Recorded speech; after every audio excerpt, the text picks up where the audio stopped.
There's a book out by an author by the name of Paul Tough called How Children Succeed. And he talks about 7 characteristics of success. Number 1 is curiosity. Number 2 is self-control. Number 3 is social intelligence. Number 4 is zest, which describes your attitude. Number 5 is optimism. Number 6 is gratitude. But of the 7, the 7th one, the characteristic is the most important. That characteristic is described as grit. So when you're looking for true leadership and you're looking for student leadership, you are looking for the ability to persevere through stress. You're looking for people that have developed the ability, and you're looking for programs that develop the ability to teach grit. Yes, we can teach resiliency. That's what DeKalb Youth Leadership Academy is all about. So at this time, because I want to get you closer and closer to breakfast, I want to bring up a couple of remarks from our elected officials. The first one is a servant of DeKalb County. He's been there for 3.5 years. He is the Chief Operating Officer, bringing remarks on behalf of the CEO. Put your hands together for Mr. Zachary Williams.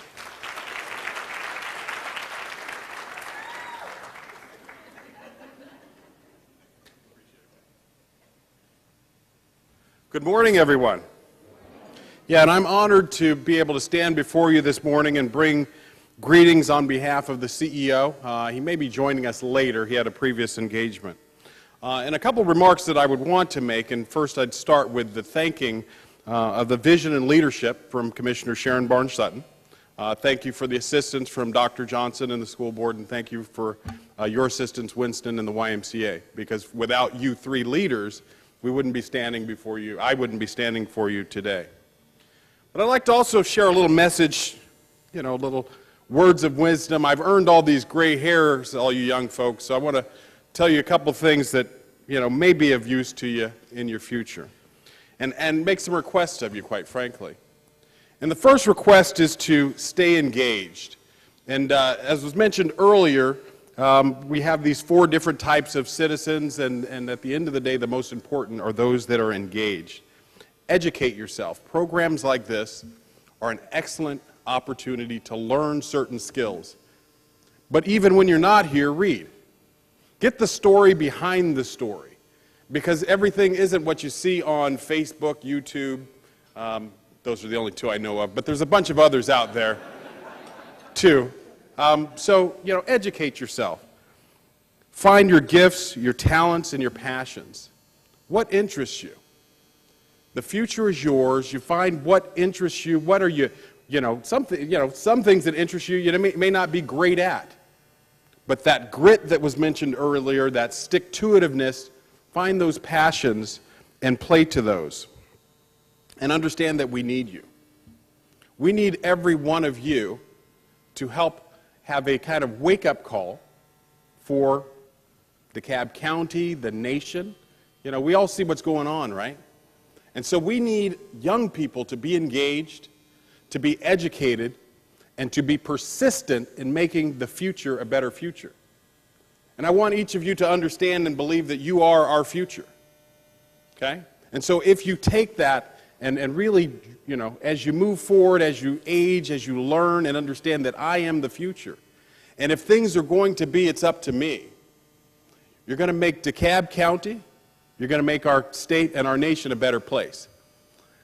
Our responsibility as those folks like me with the gray hairs is to try and provide an environment for you to be the future that you can be.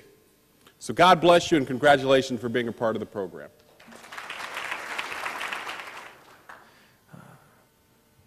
A man and his family were sitting around on Sunday evening trying to figure out what to do. The wife surprised the husband and said, "Honey, you have the kids, I'm running errands." They had small kids, and so the father thought erroneously that he was going to be able to sit and watch the football game.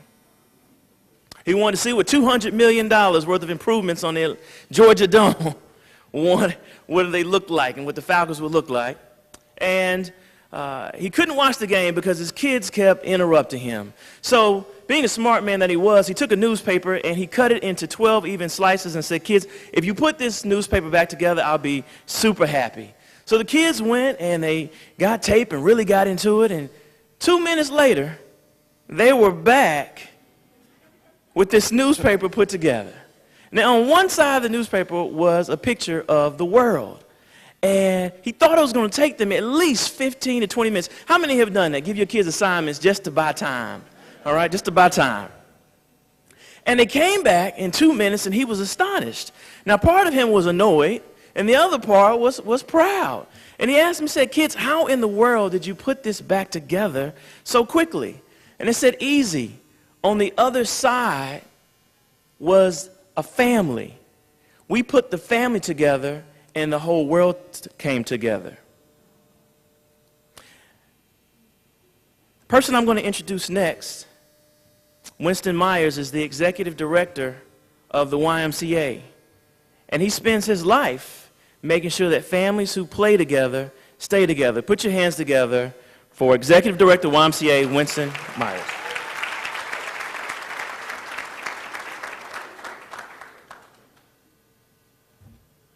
Good morning.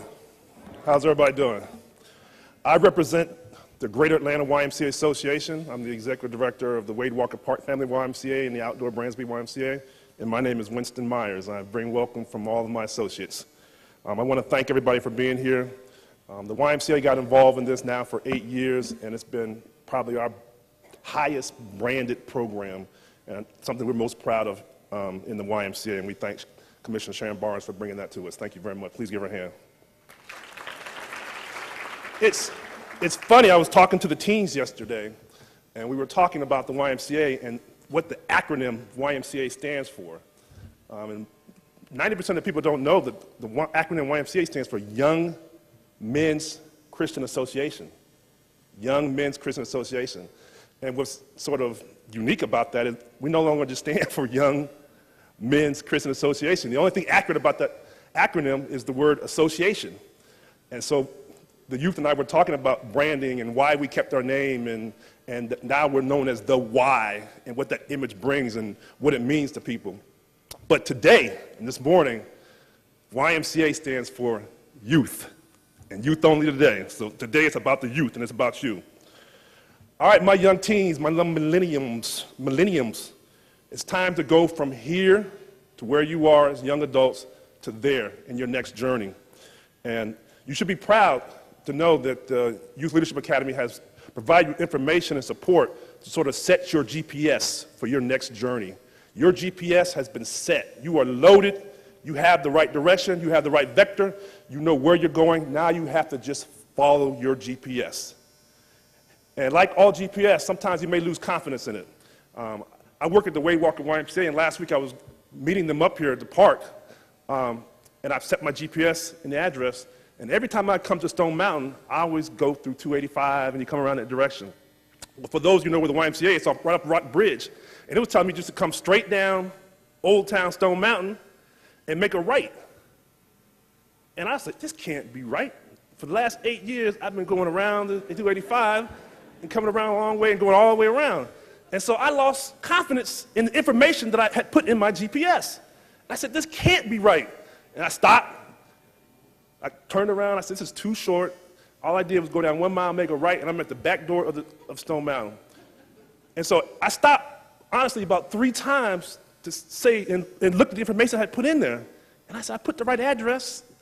Maybe there's another part where it's just a part. And I followed the GPS, stayed confident in it, and I, by God, ended up right there at the back gate of Stone Mountain Park. And I said, all these years, I wasted that much gas because I didn't trust the information that was given to me. I challenge you, young teens, trust the information that was given to you. Trust the leadership that you have been provided. Trust your parents. Trust the information that they have given you. Your GPS is set, it is accurate. There will be times in your life when you're traveling through that GPS that you will think it can't be right, that I need to turn and make a left or come off this interstate. But no, stay true. Don't let teen pregnancy ruin your GPS. Don't let bad friends ruin your GPS. Don't let discrimination, a broken heart, college trials, teen pregnancy, self-doubt. Don't let any of those things interrupt your GPS. Stay true to it. Know that the knowledge that you have in it is correct, and it's going to lead you to your destination every single time. And when you reach your GPS, when you become the CEO of a company, when you become a music mogul, when you become a commissioner, when you become the president of the United States, come back and give information and directions to the next generation so they too can follow their GPS and reach the journey that you have already taken for them. Thank you so much. Stay true and trust yourself. A leadership is not a position, but rather a series of servant-led actions. Dr. Melvin Johnson has been a servant of DeKalb County as deputy superintendent for over 30 years, and now is back on the board to restore DeKalb County to #1 when it comes to education. Yes, yes. We need our schools to improve so that the tax commissioner, Irvin Johnson, can raise our property values because the schools are back, but just not mine, not mine. I need to see you afterwards. I need to see you afterwards. So it's important that we understand the importance of education. What we know as psychologists is the way they predict how many prisons to build, how many beds that we'll need, is based upon the reading level of an 8-year-old. When we look at the reading level of an 8-year-old, we know how many prisons to build. So what does that tell us in a positive light? That if we focus on second graders that fall behind in education, we can change the tide. The gentleman in front of that initiative is Dr. Melvin Johnson. Put your hands together for Dr. Melvin. The Board of Education, and my boss is Mrs. Vicki Turner, one of my bosses, Mrs. Vicki Turner, my colleague from District 5. Will you please stand?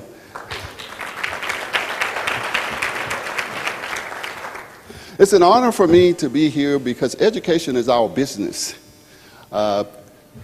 When we start talking about collaborations, we know that we as educators and board members cannot do it alone. We must have collaboration. To that end, I want to thank Sharon Sutton for your vision many years ago, 8 years ago, when she presented it to me, the idea. And I want you to know that I can personally state the success of this program. See, I know individuals who have finished Duke University who went through this program. I can state many individuals who have had traumas and problems who went through this program and came out a success. And today they are very successful. See, I know students who went through this program 8 years ago and where they are now, and they are successful out making a great contribution to our society. My challenge today to each of you is to go out and form more collaborations, because by doing so, you will help the youth of this great nation. It's unfortunate today.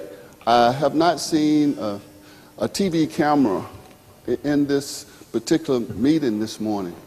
But you know, what more can we promote, and what is more impactful in this county and in this state and in this world to have successful students contributing to our society?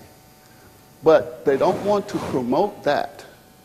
Yes, we would have TV stations all over this place if it were something negative to present. But yes, we have a 100% graduation rate from this organization.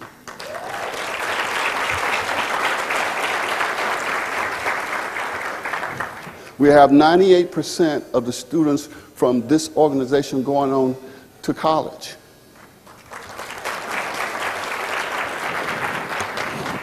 We have students with the skills to go out and collaborate and to communicate to the world who they are and what they want to become, and the vision to know how to look at the vision of what they want and the process of how to go about implementing and bringing it into manifestation.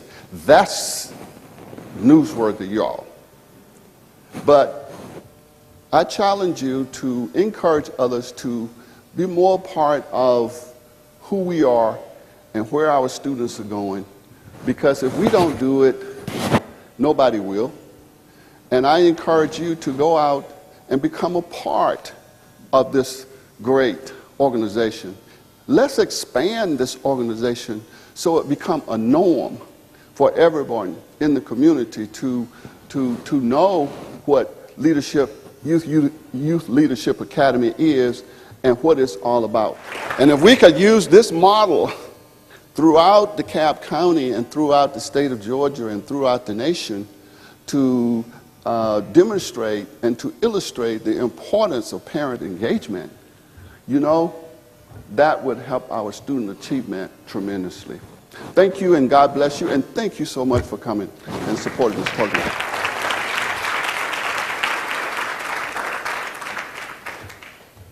Once again, Dr. Melvin Johnson.